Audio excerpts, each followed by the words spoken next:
নাম বলবো? আমার নাম বাদশাহ চ্যাটার্জি, কো ইনচার্জ রানিগঞ্জ বিধানসভা, ভারতীয় জনতা পার্টির।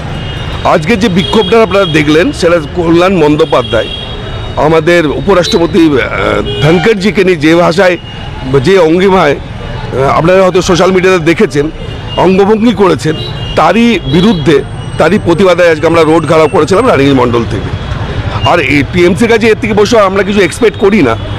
তাছাড়া ওনাদের কালচারটাই এর আগে রাষ্ট্রপতিকে নিয়েও ওই পার্টির থেকে একটা কুরুচিকর মন্তব্য তো এসেছিল, আপনারা শুনেছিলেন। আর সেম জিনিস একের পর এক হতে চলছে। অদ্ভুত ব্যাপার, যাকে মোদিজির এগেস্টে প্রজেক্ট করা আছে সেই রাহুল গান্ধী হতে সেই ভিডিও কভারেজ করছেন। এতে লজ্জা ছাড়া কিছু না। আমরা টিএমসিকে ছি ছি ছি ছাড়া কিছু বলার জায়গা নেই।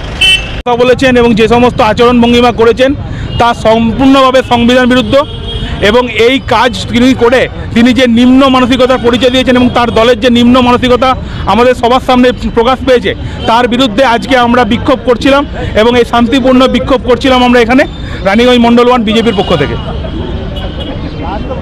ওনাকে অবিলম্বে ওনাকে পদত্যাগ করতে হবে এবং ওনার সাংসদ পদ বাতিল করার আমরা দাবি জানাই। যদি এরকম ঘটনা না হয় আমরা আগামী দিনে আমাদের উচ্চ নেতৃত্বের সাথে কথা বলে আরও বৃহত্তর আন্দোলনে যাব।